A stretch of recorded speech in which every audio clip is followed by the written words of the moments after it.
Hello everybody and welcome to a somewhat unplanned and unprepared video which is simply going to be a discussion between myself and Damian from the Car Guys. Now recently I have been doing a few little sit-down interviews with people that I know, my sort of YouTube famalam, as I think the kids say. Scott from Ratorossa, Cleo from Cars and Bras, and latterly Laurie, the splitter formerly of JayEmm on Cars. Well, Damian's seen some of these things, and he doesn't really like them because he doesn't like it when it's only the subject on camera. So I said that if I came down and to have a chat with him, as long as the camera was pointed at me as well, so he can, return fire, he'd agree to do something. And he kindly has, and also lent us this wonderful and very well-aired backdrop. So Damian, thank you very much. Pleasure to be on the channel, James. So I listened this morning to your talk with Ed Lovett from Collecting Cars, which I found very informative and also very handy way of making sure I'm not going to go over the same topics too many times, because that is rather boring. I do love the look on people's faces, famous celebrities when they get asked the same question again and again and again. Now, I think most people know, or for those that don't, they're about to, that you were previously in print media. Yes. Chiefly in magazines. Were you ever involved in any motoring magazines? Only one, actually. So the company was primarily technology magazines, how to use sort of various bits of technology. So it was all about things like the internet and photography and video games, and then we sort of branched out into sort of more knowledge titles, so science and technology and history. And for years I was trying to get a motoring magazine in the portfolio, if only to prove that our model that we had could work for any different market. So we knew it worked for the technology, but I thought, well, let's try something in cars. If it works for that, and then we could go into any sector. The downside is that my two co-founders knew that I liked cars and therefore were constantly sort of like battling me against doing it, because they knew that if we got a car magazine, all I would do is toss around with cars all day rather than actually running the company. So they were very shrewd in that regard, because of course that's exactly what I would have done. In the end, I think I looked at quite a few motoring magazines at the time, lots of famous names, came close to buying some of those a number of times, came close to buying one in particular, which is a household motoring name now. But in the end, the only car magazine that we ever got was Total 911, which was a private magazine started by a couple of guys in 2005. It was really good, super focused. Obviously, it's 911, which I love.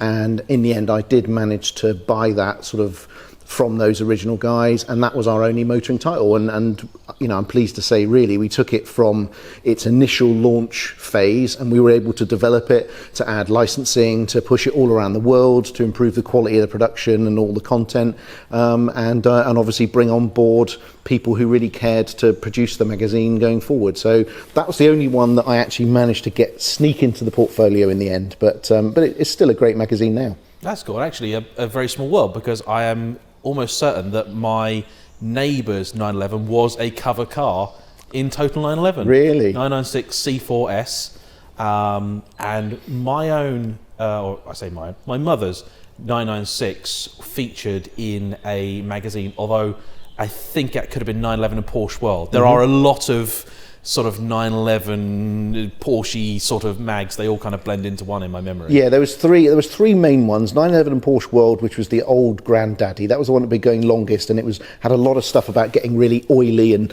really taking parts out and doing the maintenance. And then you had GT Porsche, which was about all Porsche and quite a little bit lighter and more about road tests.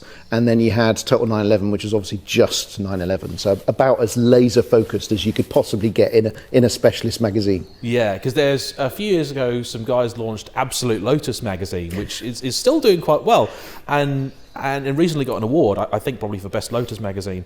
And I got to say, I thought they were in for a hiding to nothing. I mean, whether they've actually made any money or anything out of it, the fact it's still going, I think, is incredible, because it does not seem like a great time to be launching a sort of specialist print publication to me. Well, you say that. I mean, I think if it's newsstand, i.e., you can buy it on the normal shelves, yeah, that is super tough. It was back when I did it, and now it's, if anything, even worse.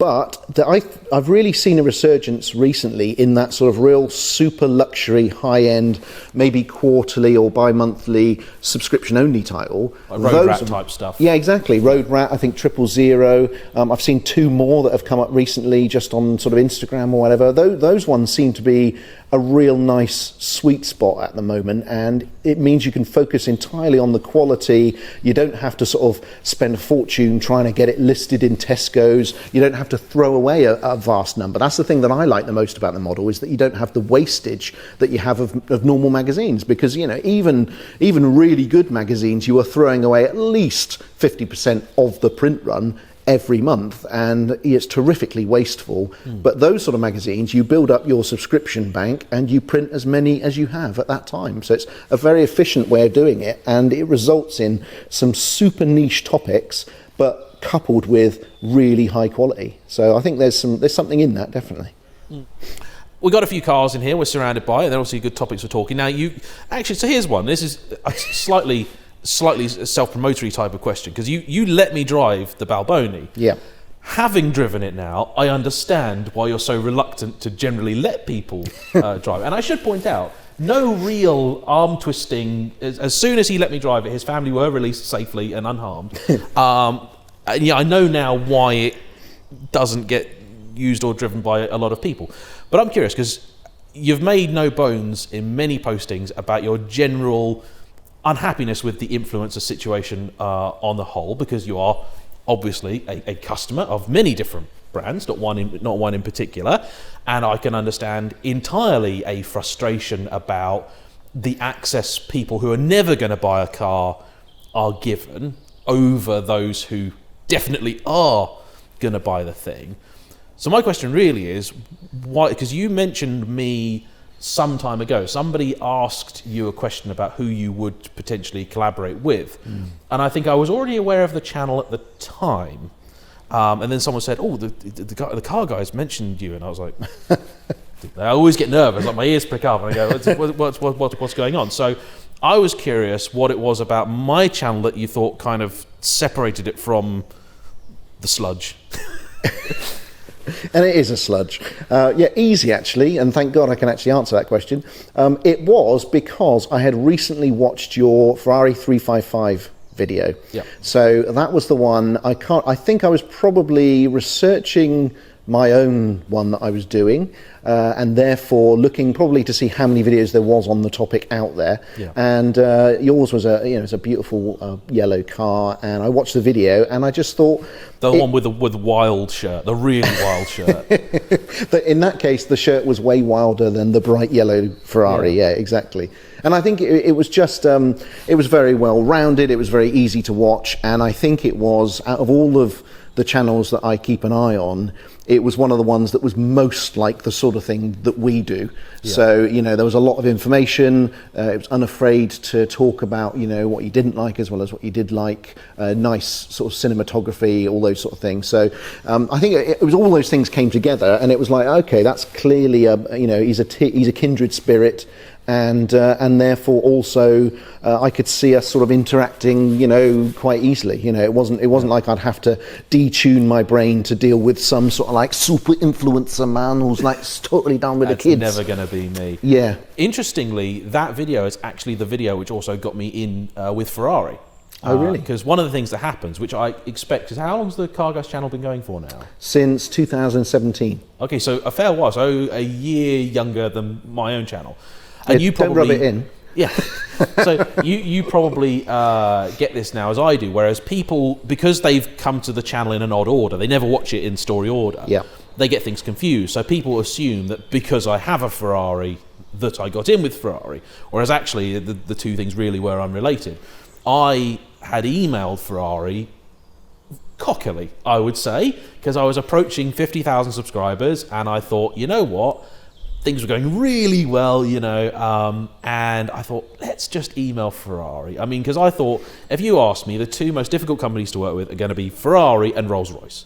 Because ultimately, they know what they've got. They don't need me to sell any more cars. And they're going to get the most blaggers, the most liggers trying to get free stuff off them. Yeah, so I didn't email Rolls-Royce. I have subsequently emailed them. They didn't email back. But I emailed Ferrari expecting very much either a polite go away, an impolite go away, or most likely nothing. And I sent them a little bit, hello, here's me, here's what I do. And I sent them that video. And I then had a meeting with them off the back of that. And what they really liked was the fact that I was honest about the car, but more importantly, that I seemed to have an understanding of the brand and the little things that made it stand out, like the piece with the toolkit and stuff like that. And so I think a lot of people expect companies like Ferrari to just want non-stop continuous praise, and actually they don't. Which is not to say all car companies are like that. I mean, we were just talking earlier about how I have done a magnificent job of saying some unpleasant things about Porsche, and I have had very few horses' heads sent from them.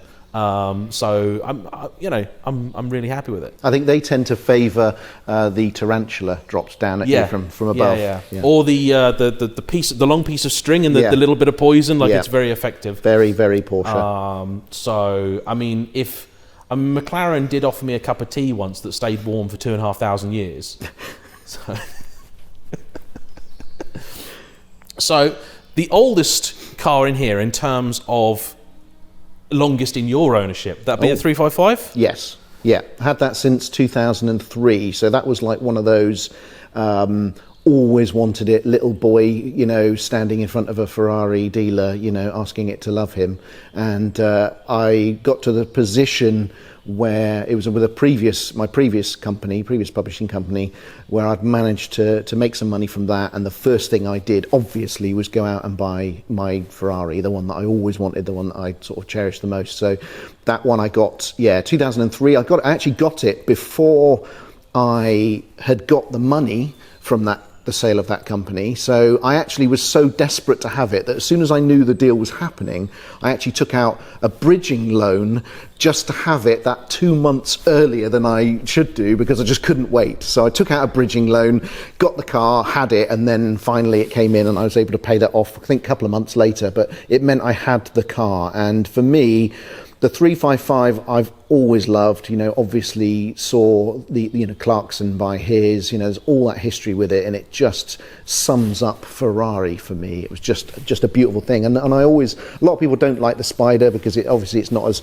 track focused and the handling is compromised. But when you take the roof down, it's just that straight line along the whole length of the car. I just think it's no more pretty car that there's been in sort of the modern era. So that was the one for me. And I managed to find one at Nigel Mansell's garage out in Pimpern, and just that was it. That was my first Ferrari, and it's the one that I'll never sell, no matter how ruinously expensive it is to maintain and keep going.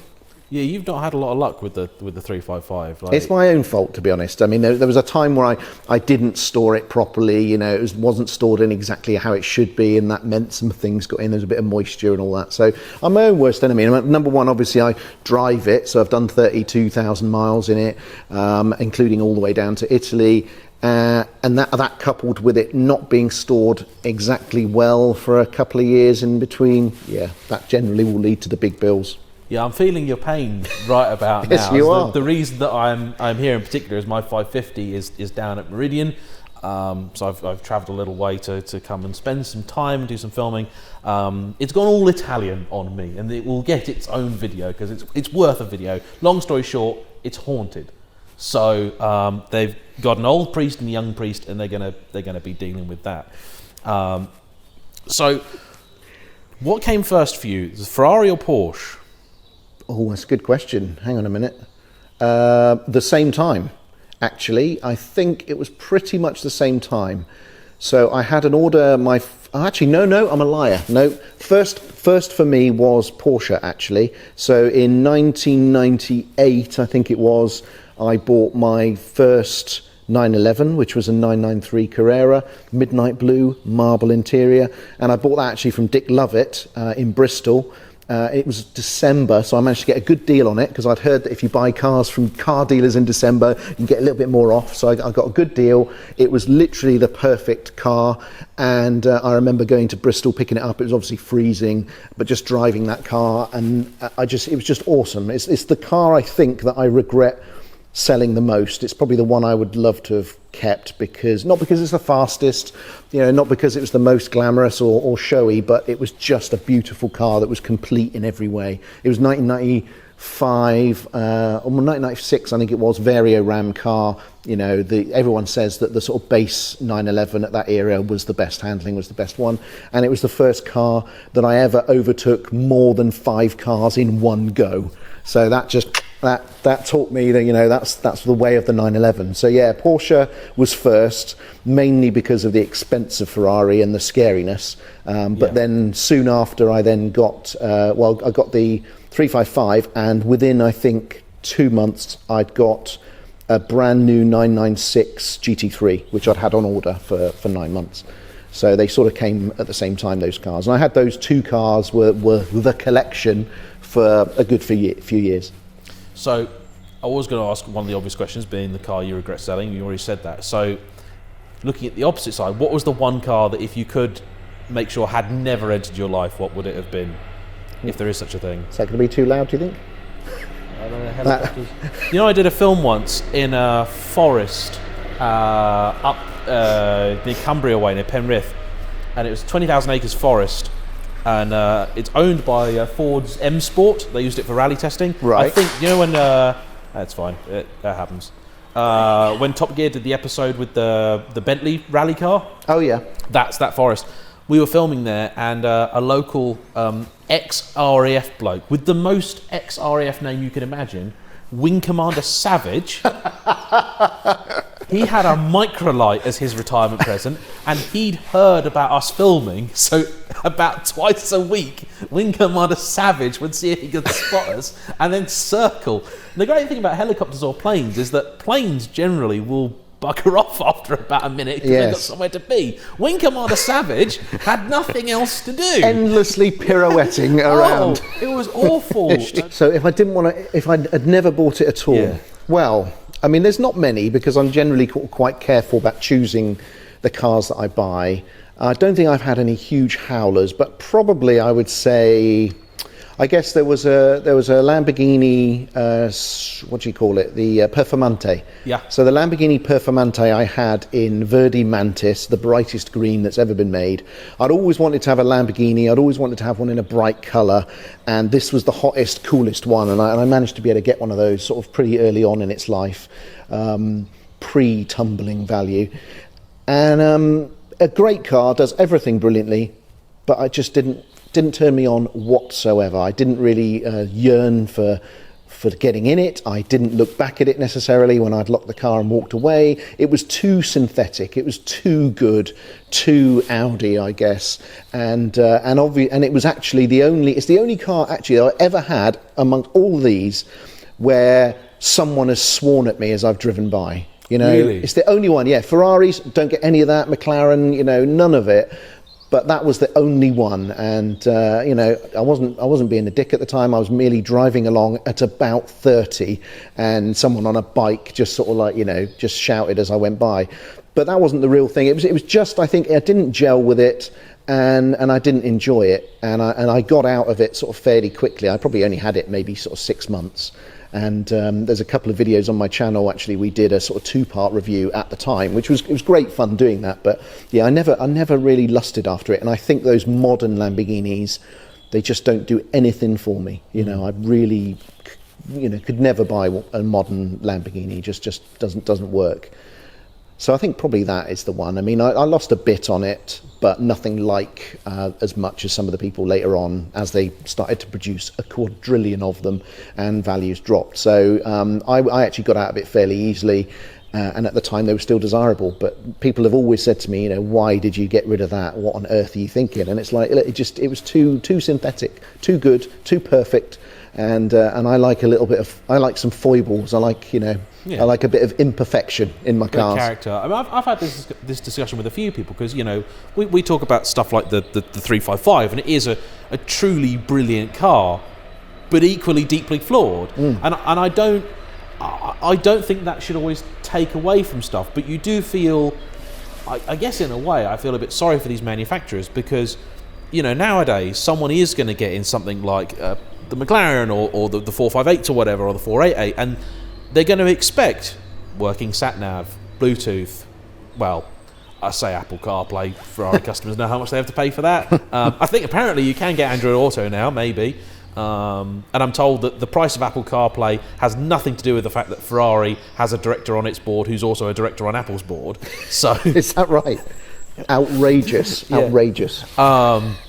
Like you, I would not bother specking it because I don't own Apple phones, so like it's silly. But well, also, if you spec Apple CarPlay in a Ferrari, it's not a touchscreen. So you're taking essentially what is an iOS touchscreen interface, putting it on a small screen either side of the sort of rev counter, and then you're asking someone to operate it using a combination of turny knobs and R8 buttons. is the same. R8 is the same, and I got stuck because there's one menu on the Android Auto that you can't easily get out of, and with only dials you're stuck in it. So I got this R8 stuck on this obscure options page, and I was like, great, I've got to stop the car now and get my phone out. Imagine how less successful the iPhone would be if you had a little joystick to operate it rather than your finger. I mean, it's bonkers. And then they charge you £2,500 for the privilege, whereas obviously other manufacturers it's £100 or nothing. It should be nothing. I use Kia as like my baseline, because I really like Kias, but do. also because like for 20 or 30 grand, they are essentially going to throw everything in, you know, cameras, sensors, you know, you get like heated and cooled seats in them, like all sorts of stuff. I've never driven a Kia, but you can't help but admire the fact that they're like, you know, a fully loaded one is going to be about 35,000 They're quid. genuinely brilliant. And one of the things that they never admit, but which I know is true, is that for many of the last years of his life, Lotus's former chassis design guy, Roger Becker, worked for Kia. That's right. Basically, as a sort of bit of a holiday in his retirement, he'd go over there, help them.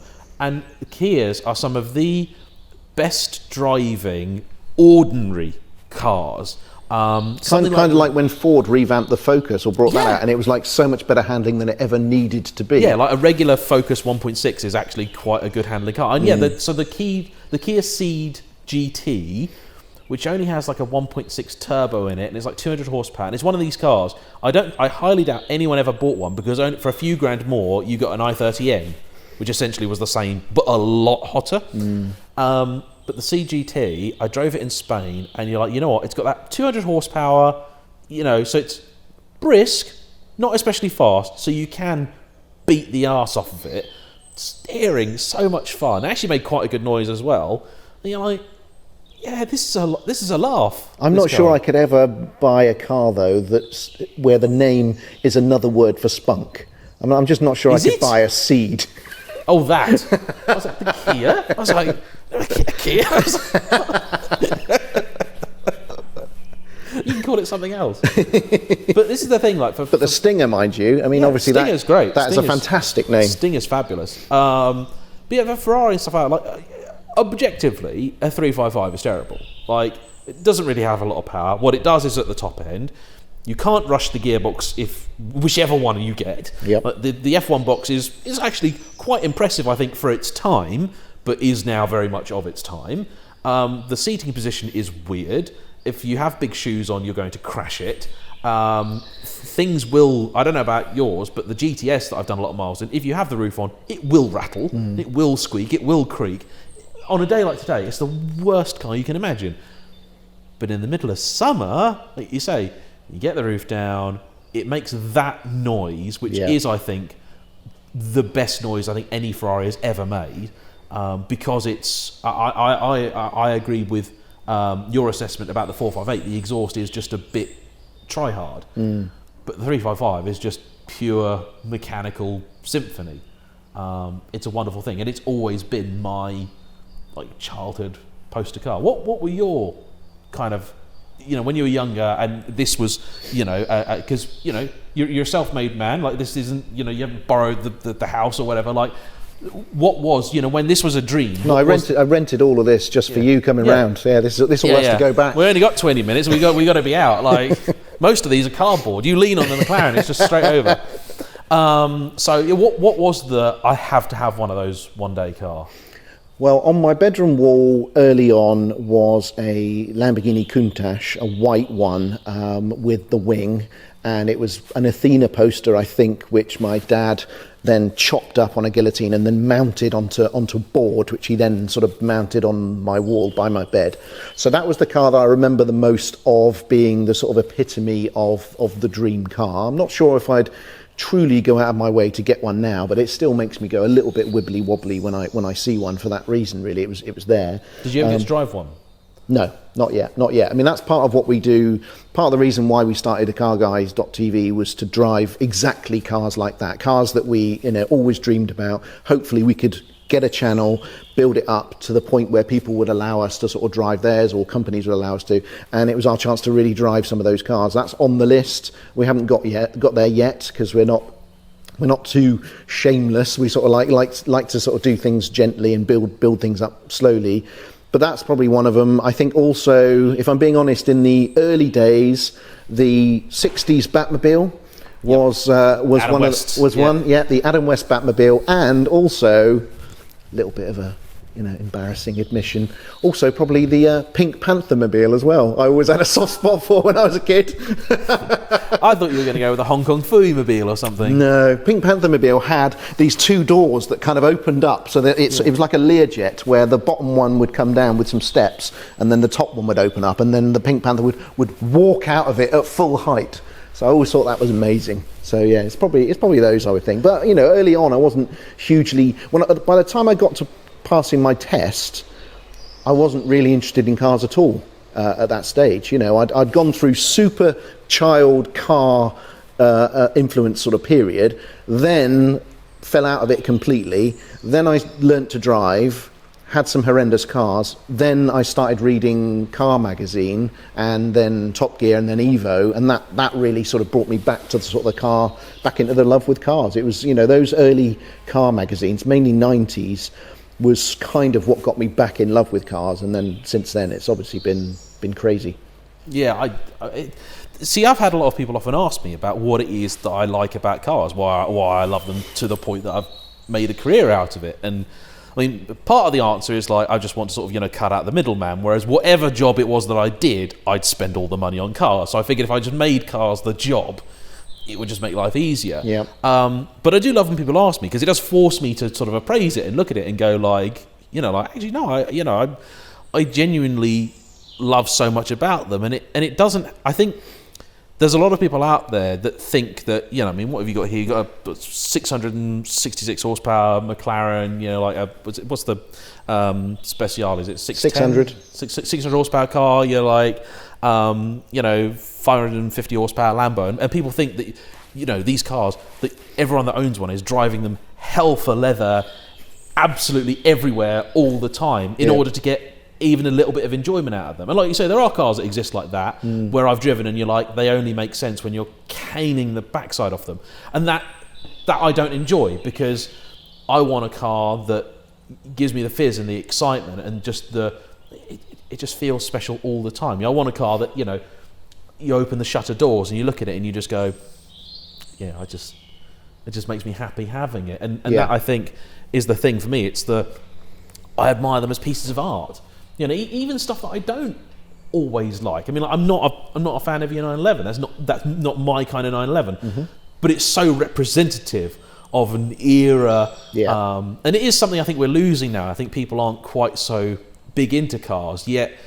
Up until very recently, cars were often so synonymous with either people or events or things like that. Like people will always associate, the 355 with either The Rock or Goldeneye, stuff like that. Films are responsible for a lot in my life. And I love that. I think there's a lot of people out there that absolutely have to have a Murcielago because of Batman. And it was only in there for about, 39 seconds. Yeah, and it gets smashed up. So it's like, everyone remembers it, and you're like, oh, okay. Other people might want the Spectrum mobile from Captain Scarlet. That is awesome. Yeah. They drive backwards in it, which is really weird. Do they? Yeah, they drive backwards. Yeah, which is odd. There must be that one really weird bloke that likes the backwards facing seat in the Spectrum carriage. Pursuit vehicle. Yeah. Do they really? And I noticed remember, that. so if people haven't watched this, it's Captain Scarlet, great TV, Super Mario Nation TV series, much darker than Thunderbirds or that preceded it. And the main character, Captain Scarlet, he worked for this secret organisation, Spectrum, and he would have this thing that looked a bit like an APC. With like a million wheels on it. It's the greatest die-cast toy that there's ever been. And I remember he would go somewhere, he'd ask for this car, they'd ask him for ID, and then it would like appear from somewhere like by magic. And there was one episode where he went to the guy and was like, yeah, give me the car. And the bloke's like, yeah, sure, it's out the back. And he just shoots him. And his mate is like, what have you done? You just shot the bloke. And he's like, yeah, well, he didn't ask me for ID, did he? He's like, it could be his first day on the job. He might be nervous. He might have heard of you, Captain Scarlet. You're the big honcho. You can't die. Like, you're the man. Like, poor bloke's work experience, Phil. You've just shot work experience, Phil. Like, and I was like, yeah, TV shows were quite brutal. Like, the thing I love about that, because that is, I've got a die-cast model just over there, and it was my favourite of all time. When you pressed a button on the side and the side door popped open and there was a little Captain Scarlet sat on it, and he was facing backwards at that point. I assumed there was some kind of elaborate cantilever going on that would swip him round. But the thing I do know is that I got that for Christmas and I pressed the button and it fired out, and that was the last time I ever saw the Captain Scarlet. Oh no! Never saw him again. He's gone. He's gone. I wish, like all these people that had, 906 GT3s when they were 30 odd grand and whatnot. I wish I'd kept in pristine condition. It's still in my mum's garage. I've got Tracy Island. Really? Circa like 1991 when it had the resurgence. Mm-hmm. So I was really, really young back then. Yeah, I've got my Tracy Island, and I was like, they're worth a fortune now. Yeah. People pay a lot of money for those. But again, the Thunderbirds and stuff like that. I don't know why though. I always found Tracy Island, the set, to be just a touch effeminate. I'm not sure why. I think it was it's called Tracy. Maybe that's it. That's it. Tracy can be a boy's name as well as a girl's. Yeah. So I love it. And that's the thing for all of these vehicles. There's just something about them. I love the way that they sit. I love the way that they look. People will always make some sort of sexual connotation with certain cars, and I'm not sure I entirely agree with that. Other than maybe the E-Type, which definitely is just a cock. It's just a big dong, isn't it? That's just what it is. You look at it and you're like, yeah, no, that's just a designer was looking for inspiration and he just sort of went, that'll do. There you go. What have you been driving recently? Well, obviously, we're in strange times, so it's not really been ideal. I haven't been sort of taking a lot of these cars out. But so mainly I've been on rotation, the GT3 Touring, the Maybach, and pretty much the Pista Spider. So the Pista Spider, I've sort of decided with that car, even though it's brand new and it's a Pista Spider, I don't mind it being dirty. So at the moment it's caked in mud, and I'm quite comfortable with that. And I think once you get over that hump with a car, if you keep a car pristine all the time, you cannot bear for there to be any marks on it at all. And as soon as you get it home, you sort of clean it off and then put it back in the garage, maybe put the cover on it. But the Pista Spider, I've just been driving it normally on a daily, no matter what the weather, and it's utterly filthy, and I just love it. So really it's those three have been on rotation, and occasionally I'll pop something else out and swap it round. So the 458 had a good old go not that long ago, so that's a bit dirty over there. And there's a few others I probably should try, but I've not taken any of the old cars out for a while, mainly because obviously salt on the roads, and it's just been terrible weather. So the Landy's not gone out, the 675 LT's not been out, the NSX hasn't been out, the 911 Turbo's not been out. I think it says everything to me about Land Rovers that it hasn't gone out because the weather's been bad. Certainly the old ones. I'm just not sure. One of the main reasons why that's not been out, okay, I've not told anyone this yet, and I've not done it on the channel because I don't tend to make an episode out of every tiny thing that goes on. But the last time I took that car out, I was going to go to the pub, which is the perfect pub vehicle to take a load of people down to the pub, and I got it out. It'd been a while since I'd driven it. Started first time, it was beautiful, everything was great in the world, it was a sunny day, and I drove it out, and as I went down the drive, the brake pedal went straight to the floor, and I ended up crashing into the gates. So, oh no! So that was my last journey in that car. So actually, part of the reason why I've not driven it is because it was a death trap, and also it's been getting fixed. So I've been getting the brakes done, and obviously it needed a full service and stuff like that.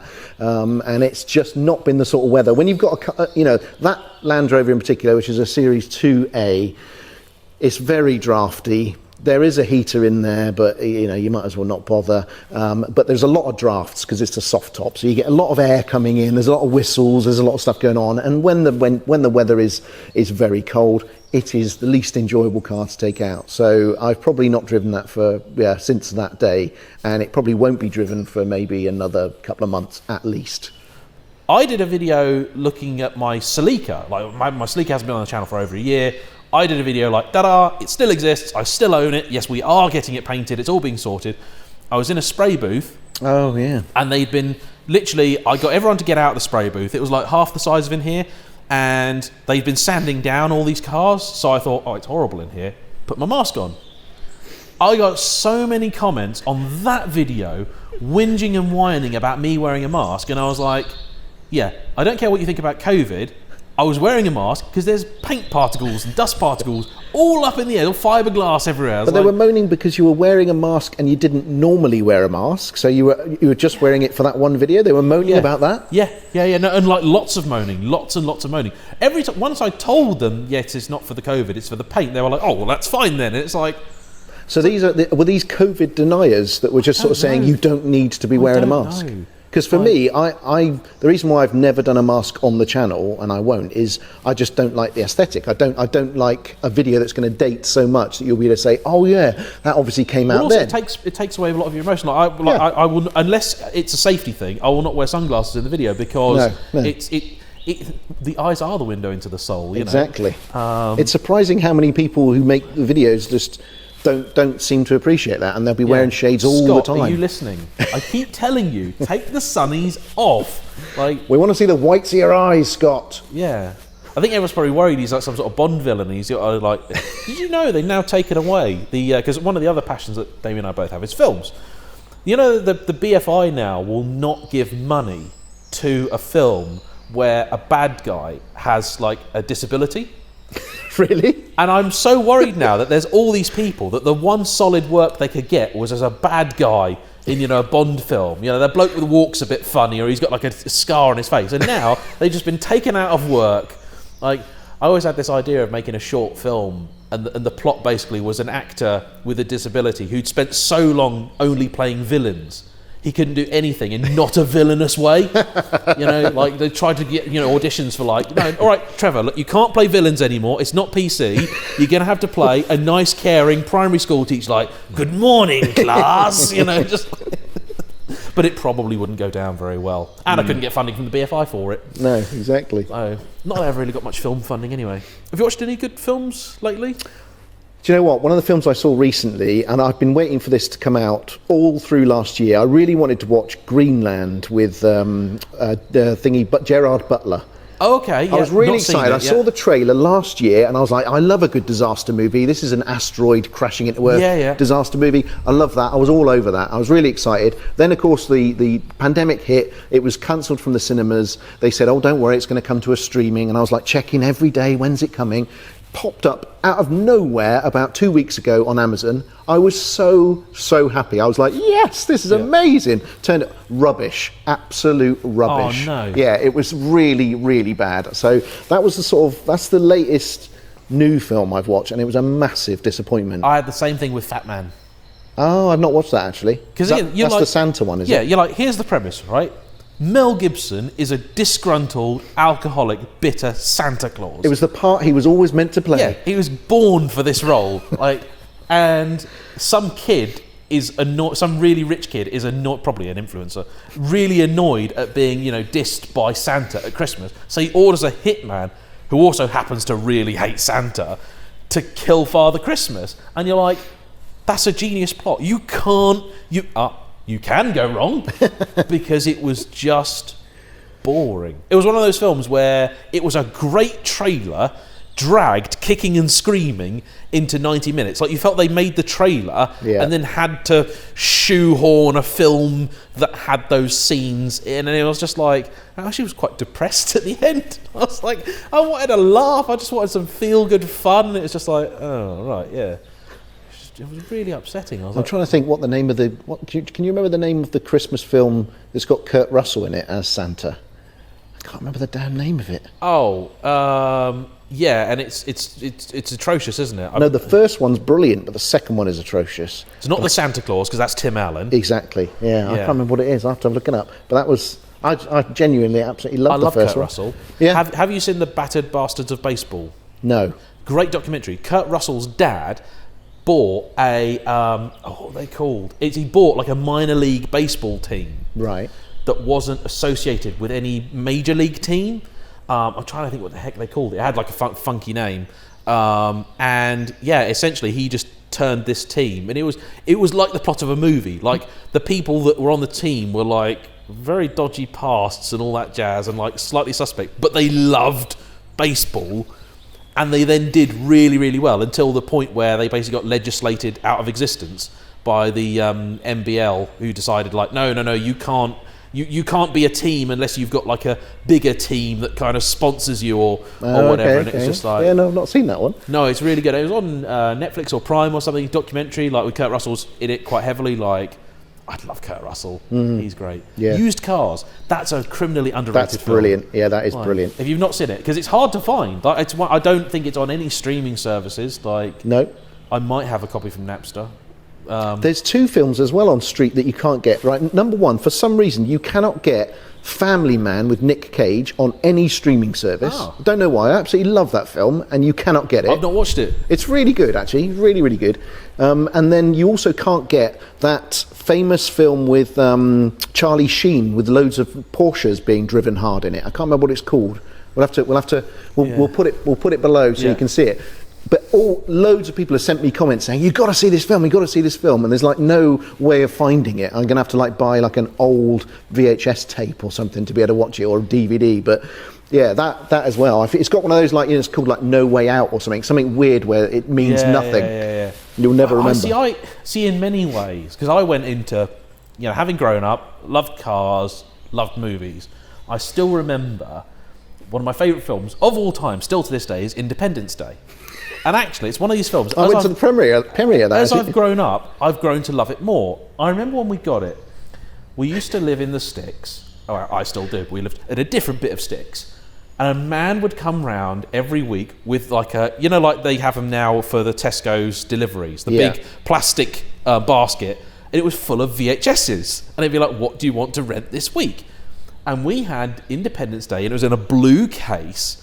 And we got it, and my mum was like, what's that about? And Dad was like, aliens try and blow up the world. And Mum was like, ha ha ha ha ha ha ha. No, what's it really about? And he's like, no, really, it's aliens that invade the world, and Will Smith has to fight them.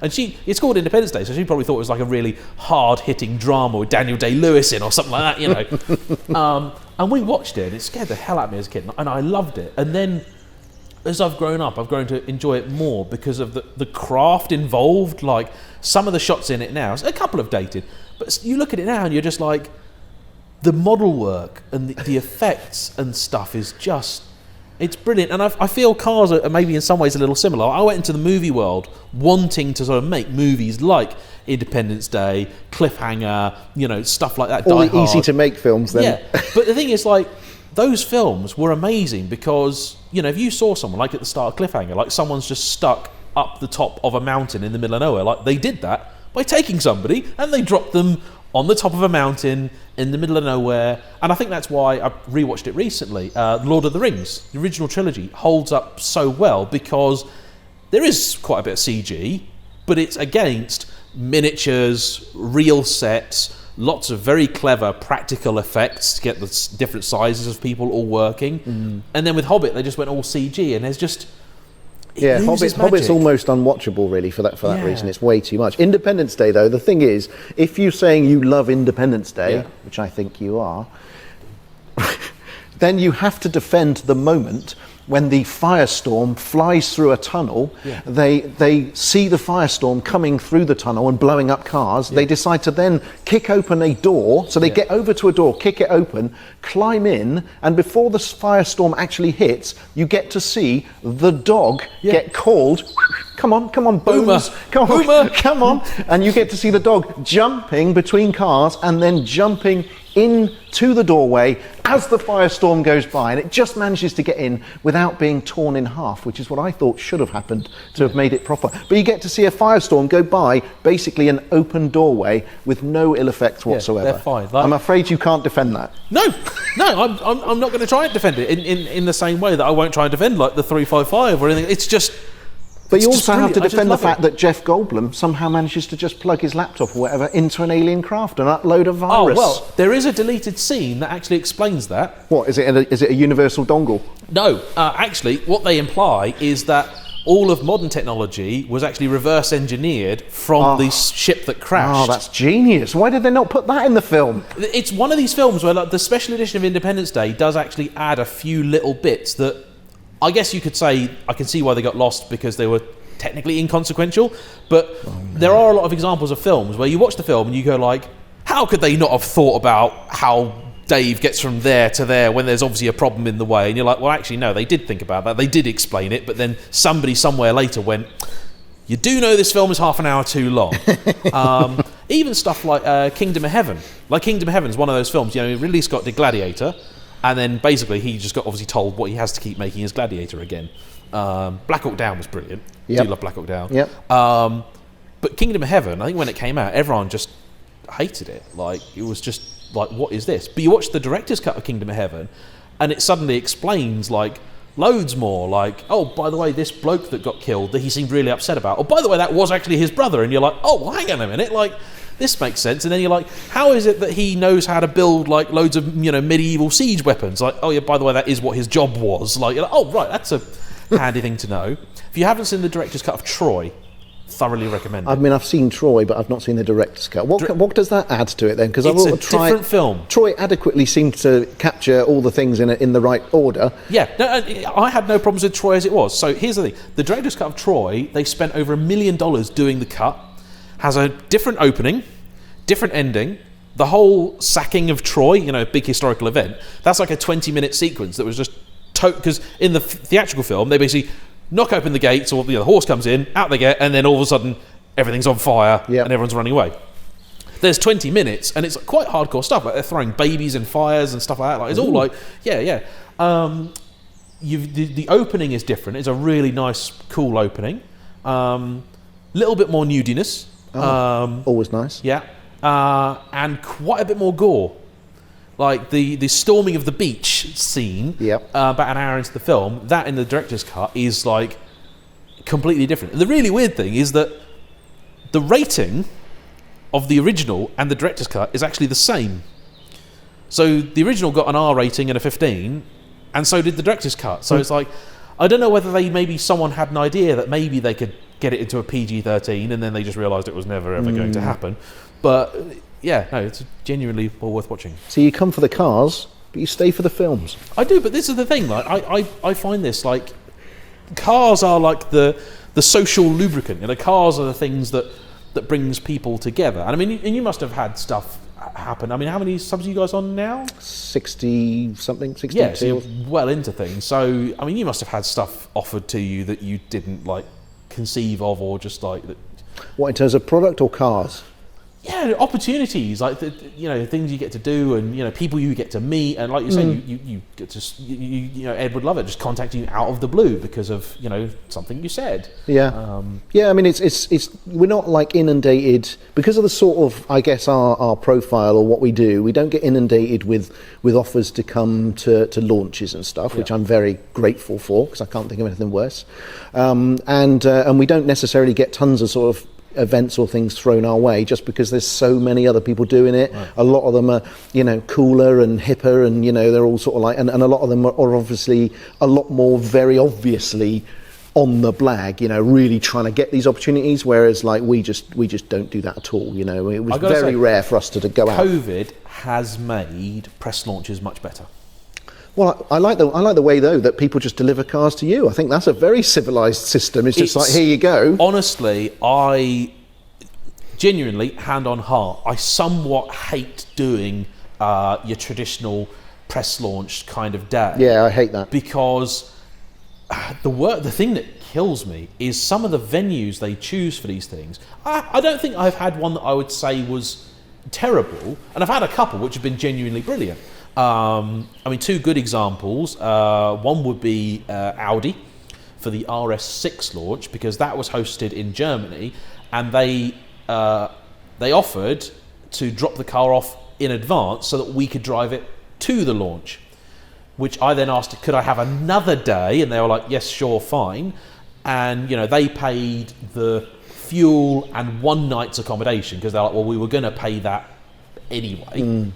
So I was like, that's fine. Well, we'll pay another night's accommodation and food and whatnot. And that's great, because then by the time everyone else turned up on the flight, I'd already driven the car 600-700 miles for 2 days, whereas they then got it for like 2 hours. Yeah, which meant you could talk naturally about it. You got used to like all the little things, what everything did. You're more comfortable generally. That, to me, that's a smart sort of PR operation that sees the opportunity and then does it. Yeah. And I, coming from obviously a journalistic background, I've been in the world of the press trip. I've done all of that.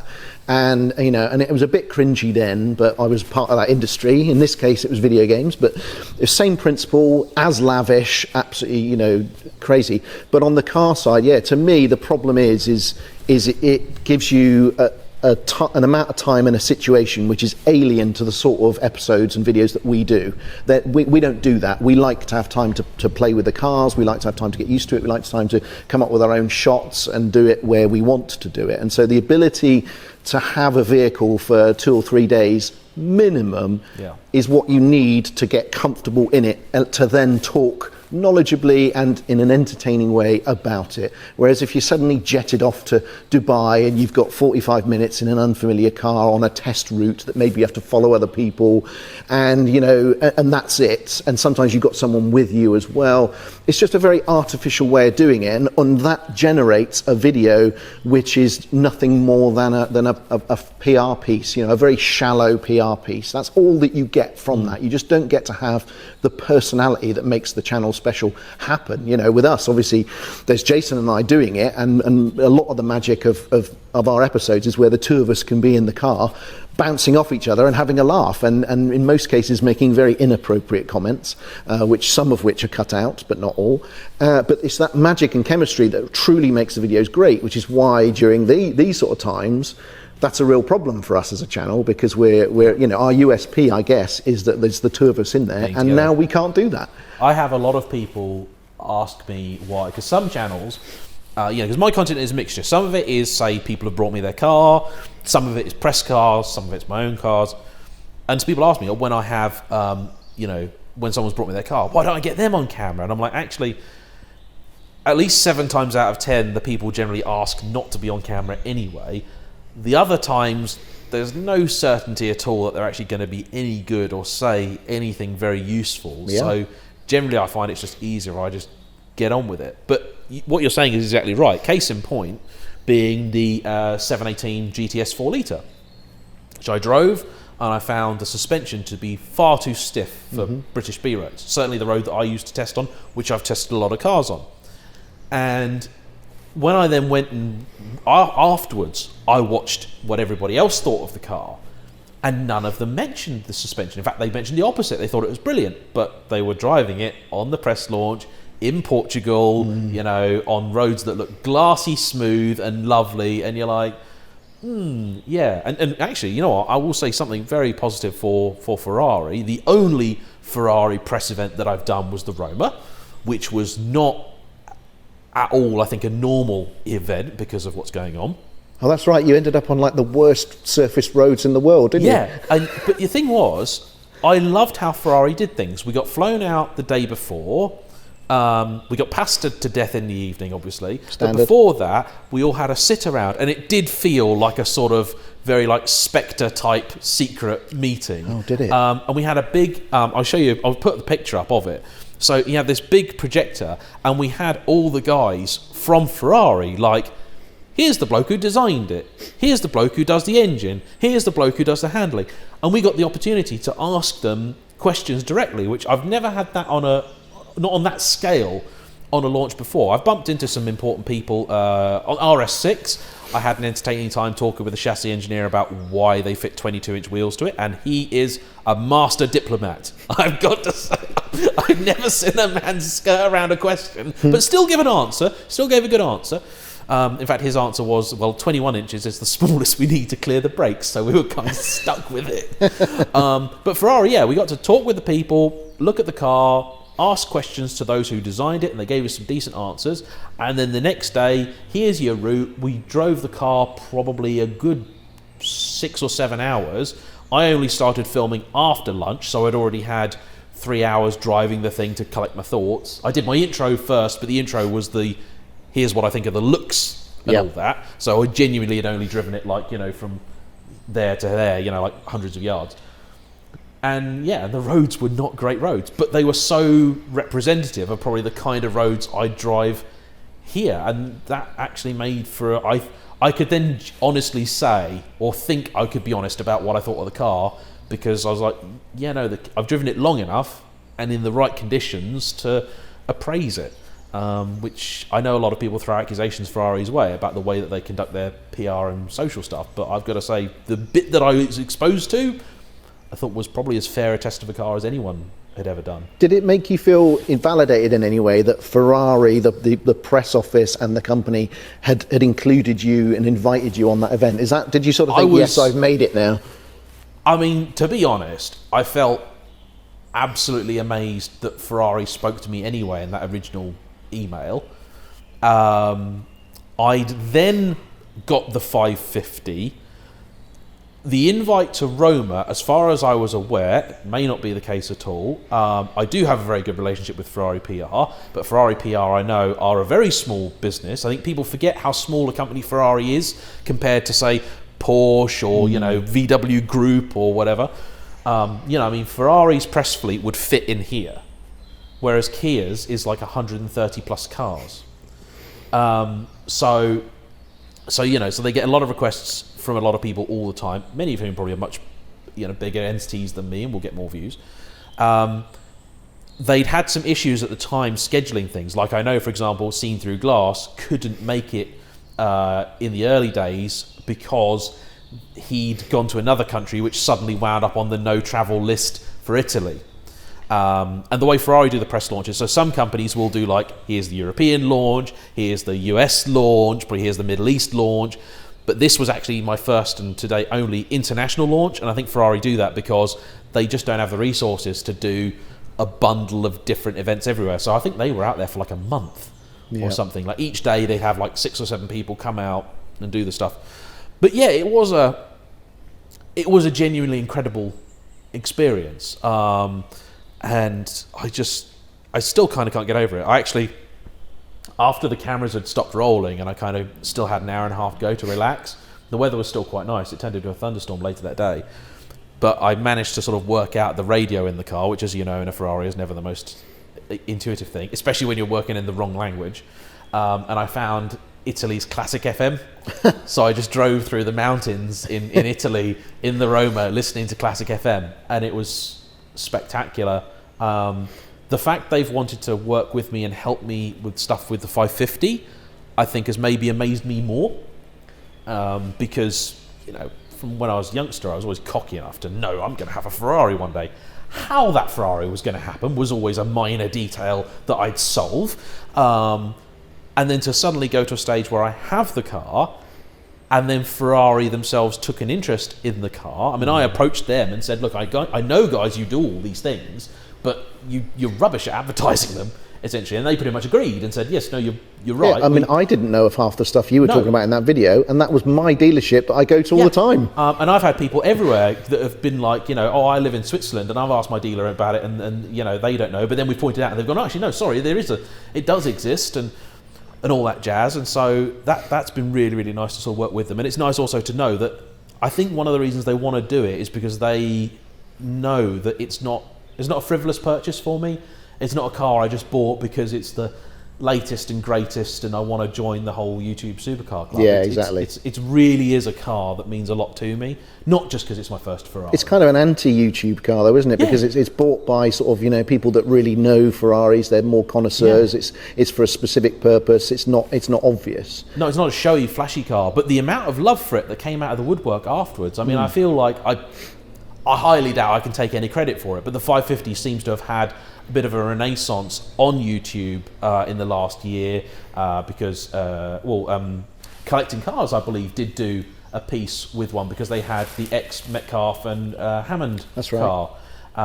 Those guys both really loved it. I mean, you look at anything about the 550, people hold that car in very high regard, but when you go out there, and I find this, and you must find this as well, having the eclectic collection you do, some cars, I mean, YouTube is saturated. I'd say like 458 and P's. Actually, I'd say Speciale more than 458 in some ways. Yeah.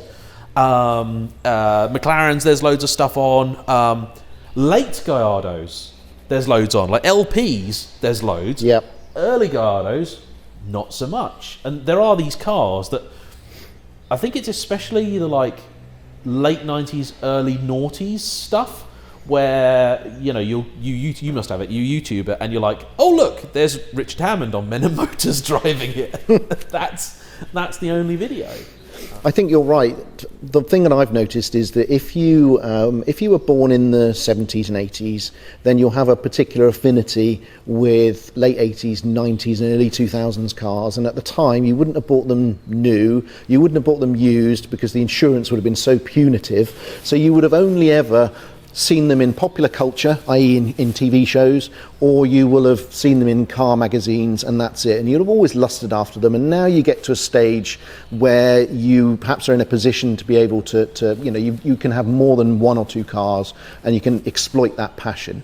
And I think that's what's driving it, is that the people who lusted after those cars but could never own them are now a little bit more in a position to be able to do so. And that's why you're seeing certain of those cars shooting up in value, because the demand has gone crazy. A lot of those cars, remember, were fragile, and therefore there's not as many of them around as there is. Yeah, exactly. They've rusted or they've been crashed.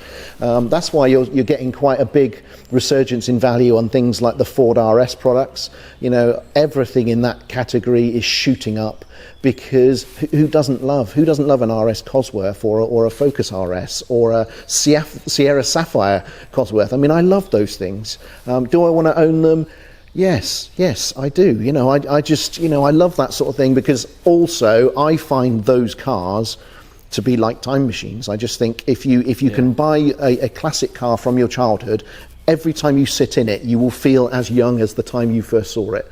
And that is something that money can buy you, but that is something that really, I think, drives it. For me, it's nostalgia in a huge amount. My Honda NSX, that was all nostalgia. I didn't buy it because it's has a particular affinity with me, but it's of a certain time period and a certain time when I read those reports in Car Magazine, and therefore I just wanted it. It happens also to be an astoundingly amazing car, but I just think there's a lot of that going on. So anything that's hot hatchy or hot in the 90s or early 2000s, I just think I'm all over. There's so many of those sort of cars. So you've already got the Clio Williams. Yeah, which that was one of them. I adore. Yeah. I love. Yeah, I love it. I mean, gold wheels obviously is a big part of that, and the blue, but I've always fancied those. But if I'm being honest, probably a Renault 5, GT Turbo probably lights my fire even more than that. It's just got that extra.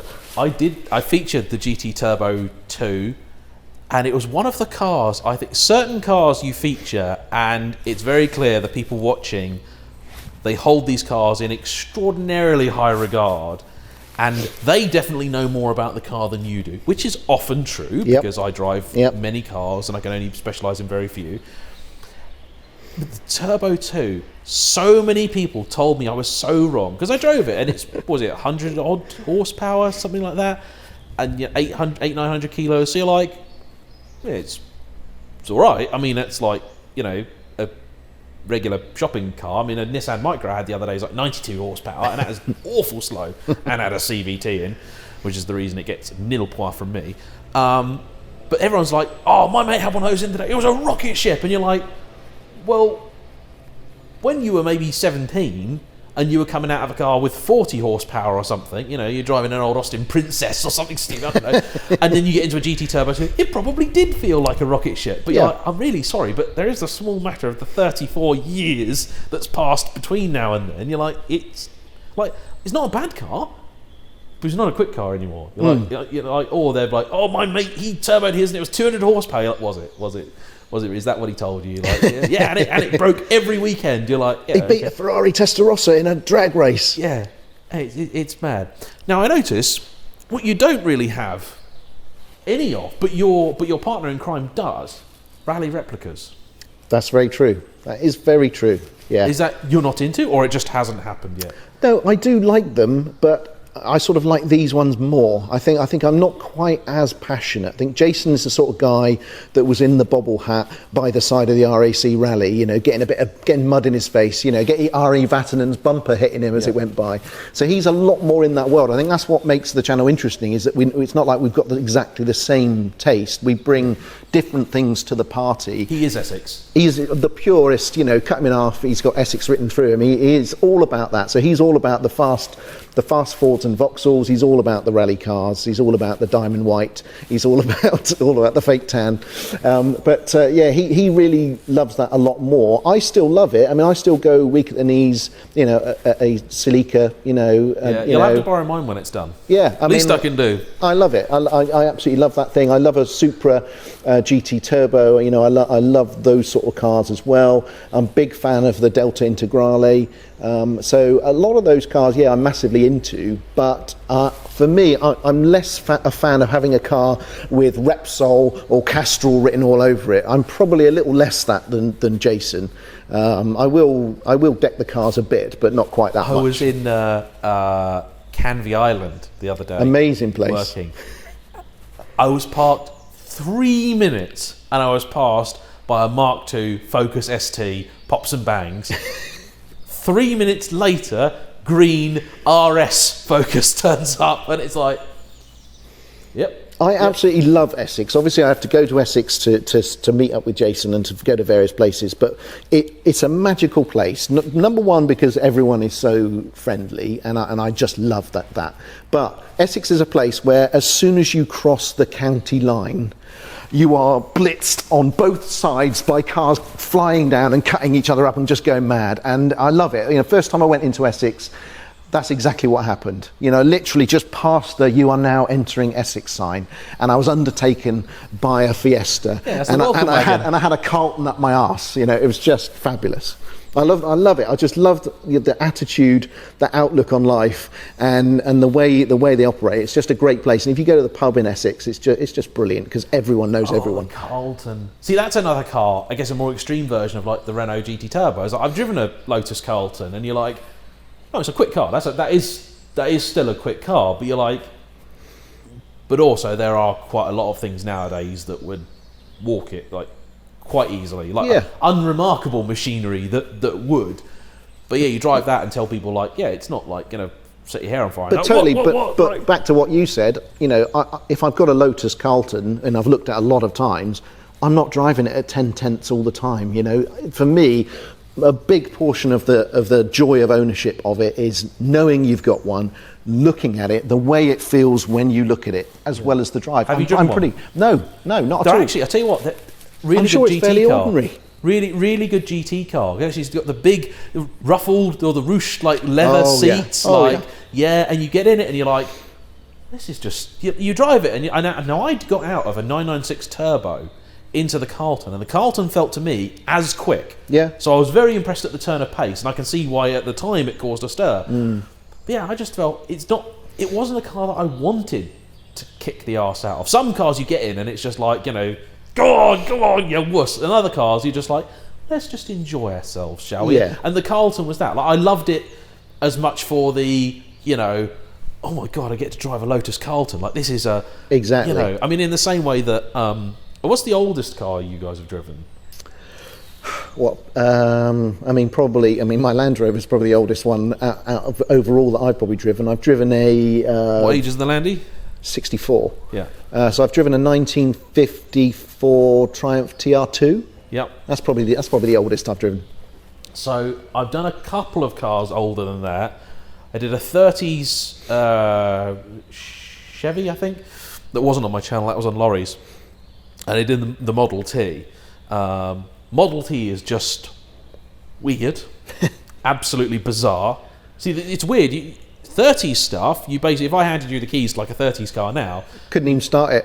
No, you'd be fine. 30s car, you'd be all right. Oh, okay. You know, you might need to, you get the choke and various bits and bobs, but generally speaking, like, you can drive it. Whereas the Model T is just like, I don't like what like, you start it by standing on something on the floor. That's if it has an electric starter, which is an expensive option.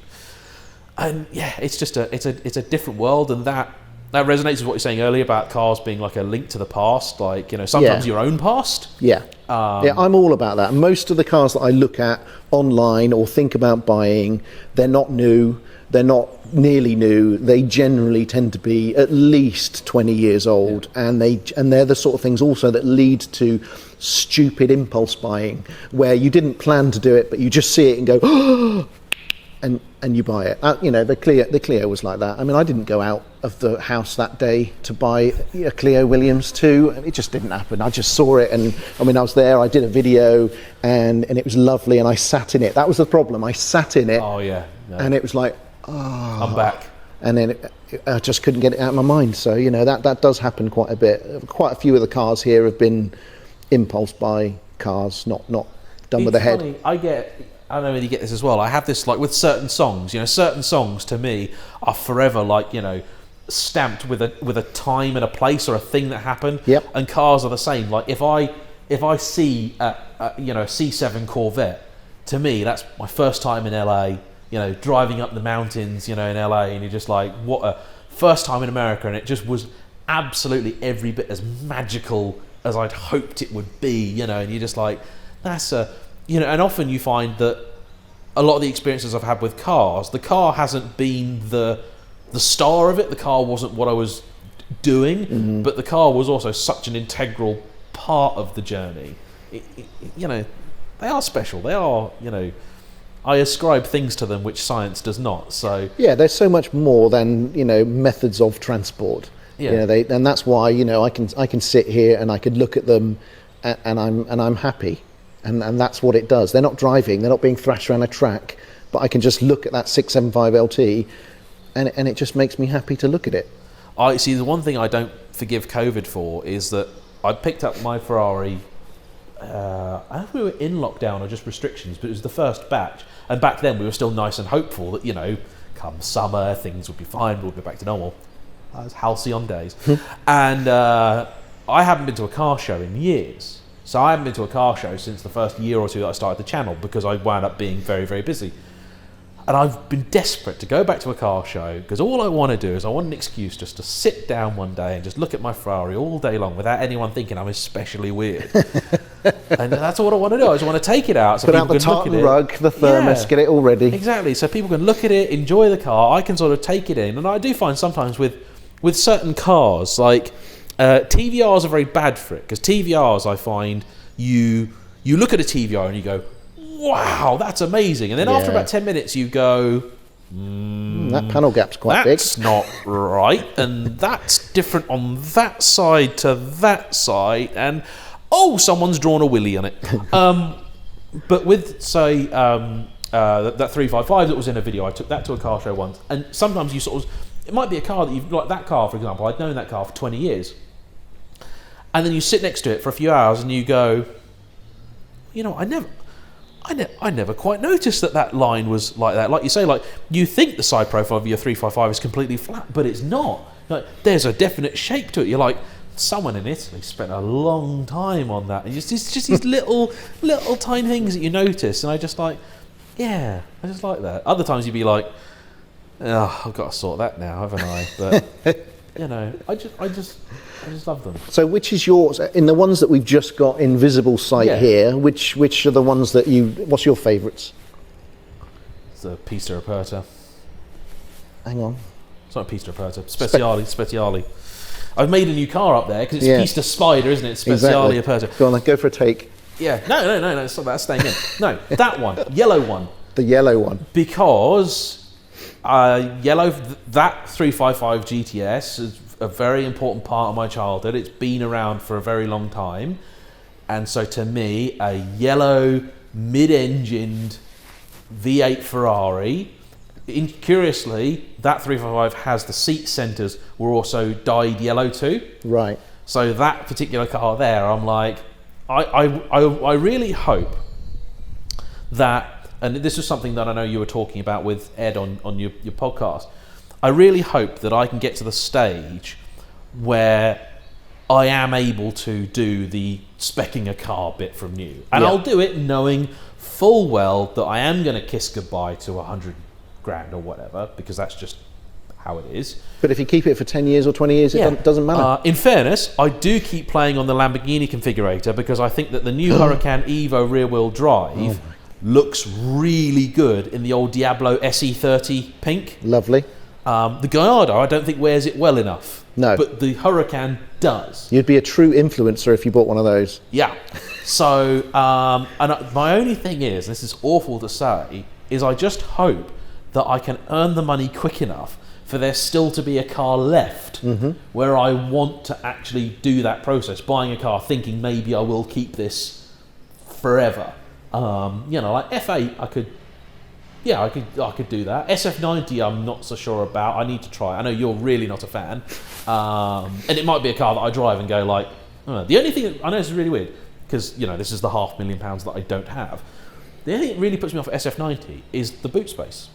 It doesn't have any, and I do like taking my cars places. If it's a car that I like that much, I would want to take it to Modena. I want to do that, which is still something I haven't. I've never ever been to the Ferrari factory, and that. Knowing that the first time I go to the Ferrari factory will be in my car is a really, people will either get it, or I know you get it, but people will either get it or absolutely not. And to me, I'm like, no, I will be a blubbering man-child on that day. Because I did it with my 355, exactly that. The only downside was I didn't do it when the factory was open. So by the time I got there, it was closed.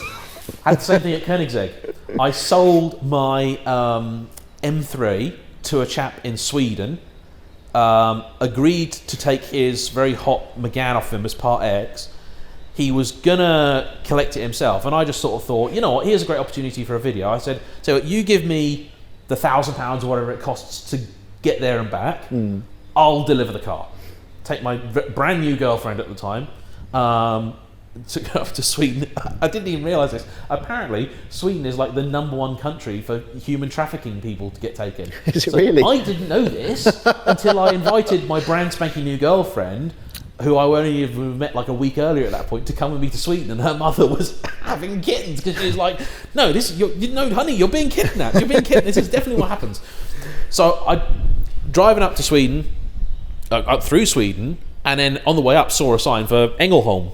And I was like, I know what's there. So on the way back, we're stopping off. It's summer holidays, wasn't it? Bastards were closed. So you just looked through the door, and I was like, and I was like, grumble. So, and I have emailed Koenigsegg to ask if I can come down and just have a salivate and a look over their stuff, but unfortunately, they're in the list of manufacturers that don't even respond to my emails. Genuinely cool cars, along with the. Paganis, I think if I had like that kind of galactic money, I think I would be up for doing it. And I love the I'm not quite sure how I feel about whether a Huayra really is worth £2 million. But I like the fact that there is someone out there that still does things in a very, very old school way. And this was kind of the point I was trying to make about films earlier that I know I abandoned halfway through.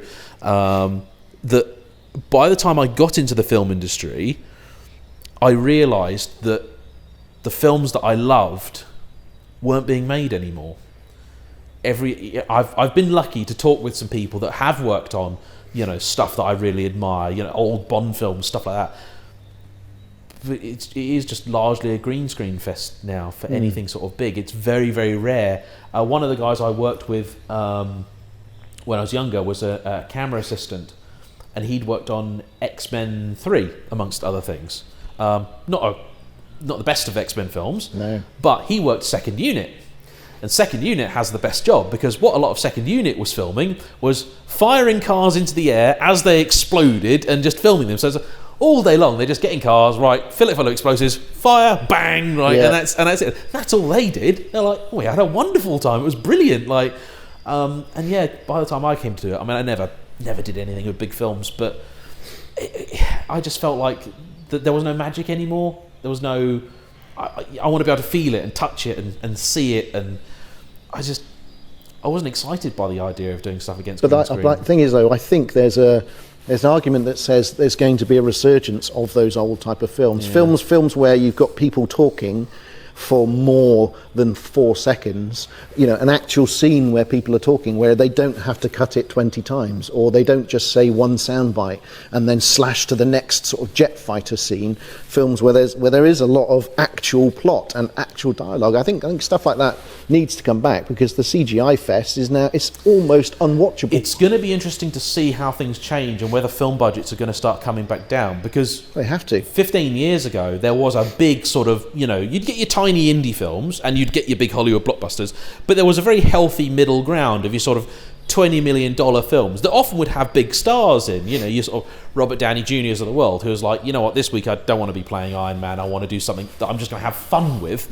And those sorts of films just vanished overnight, because unfortunately all the studios realised, and again, echoing very much what you and Ed were talking about with how the car world seems to have been dominated by accountants rather than people that love the cars, they realised that to market a film globally costs something like $100 million. It's half the budget generally, isn't it? Yeah, it's huge. And they very rarely quote it. It's not in the budget, it's on top of the budget. Yeah. So why would you spend $100 million advertising something that cost you $10 million to make? What you want is a $300 million film that, it might be a little bit generic, but everybody is going to watch it, so it's going to make its money back. But some of the TVs or the streaming stuff like Netflix and Amazon, I think they're the way back into the old school of making stuff. Yeah. Downside is there's so much of it that it's very difficult to rise above it. Unfortunately, the way that Netflix works, if a series is really good, that doesn't mean it's going to stay, because there's 2 seasons generally, isn't it? Well, Netflix aren't interested in anything that people keep watching. Mm-hmm. They only want stuff that people are going to get that will make them buy a Netflix subscription. Correct, yeah. So if they've been making 3 series of something that's absolutely brilliant and sensational, but nobody knew is coming to Netflix because of it, bye-bye. It's gone. And that is sad. Yeah. Lunch sounds good. Right. That sounds good. Well, there we are. Absolutely freezing. That is an unguided little sit down and chat with Damian from The Car Guys. If you haven't already, please go and check out his channel, which is thecarguys.tv. Also on Instagram. Yep. Also on anywhere else? That's probably about it. I mean, Twitter, but who gives a shit about Twitter? Yeah. And there are videos on all of the cars in here? Well, there's videos, pretty much on everything. They might be a bit old now, sort of thing, in terms of the videos, so you'll have to dip back into the back catalogue to find them, but they are there, and they are, of course, highly entertaining. Thank you. Bye-bye.